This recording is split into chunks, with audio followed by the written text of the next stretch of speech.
4 steps to get the most out of your body sculpting. Hi, I'm Joan Johnson, and as you can see, I'm very familiar with these machines.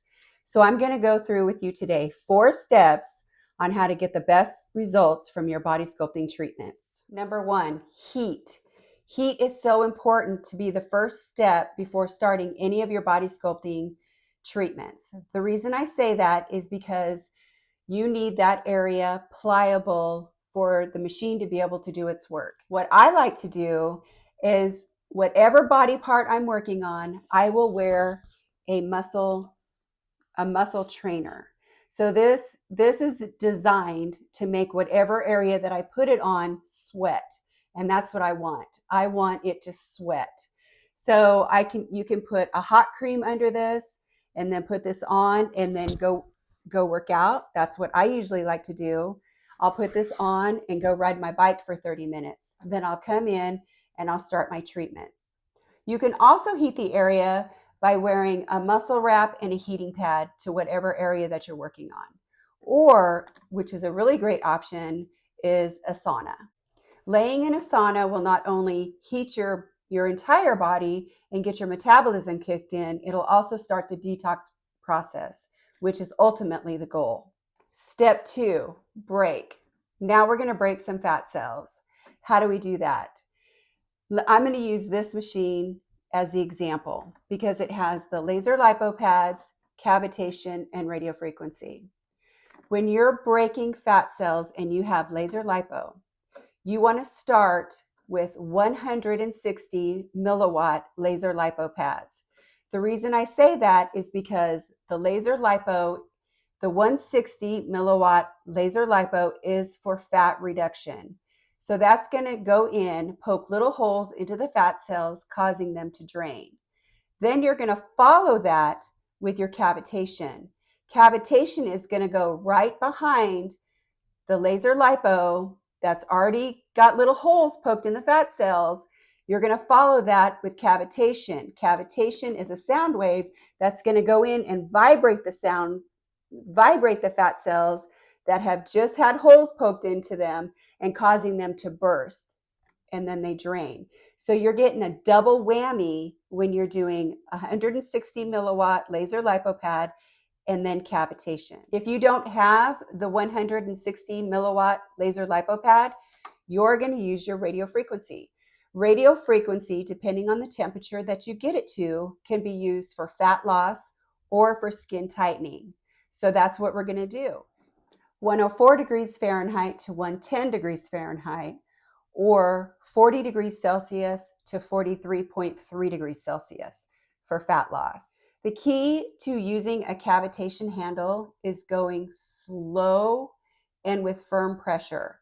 So if you're doing your arm, for instance, you're going to want to go in slow circular motions, then back and forth, and really work into the fatty area. If you're doing your abdomen, you're going to want to use one hand to hold your flank and the other hand to use the cavitation. You want to really work the cavitation handle into those fat pockets. Step 3, drain. Make friends with your vacuum. You guys, I get so many questions. Do I have to use my vacuum? Why do I have to use my vacuum? I don't like using my vacuum.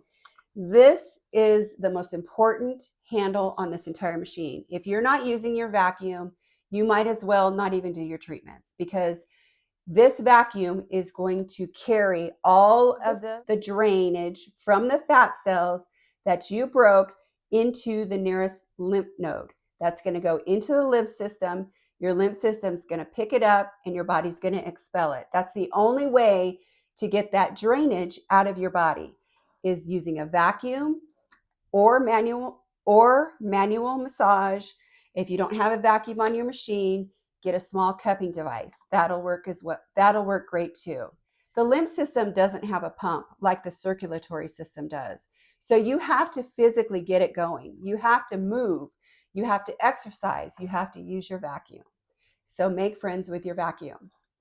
The vacuum intensity should never leave a bruise. It should never hurt. when you're doing vacuum therapy. If it hurts, it's turned up too high. There's a silver knob on all of these machines. They're in different areas. On this machine, it's right here on the side. On this machine, it's right here on the top. If it hurts when you're doing your vacuum therapy, turn this silver knob down. It should not hurt. Your suction should always be greater than your release. I like to set my suction at a 2.0 with no release. That's what I like to do. But play with your suction and your release, depending on the body part that you're working on, to what you're comfortable with. Step 4, tighten. We heated the area, we broke the area, we drained the area. Now we're going to tighten the area. You can tighten your skin after your body sculpting treatment with a 5 milliwatt laser lipo pad. 5 milliwatt laser lipo pad is for skin tightening only, and it works great for that.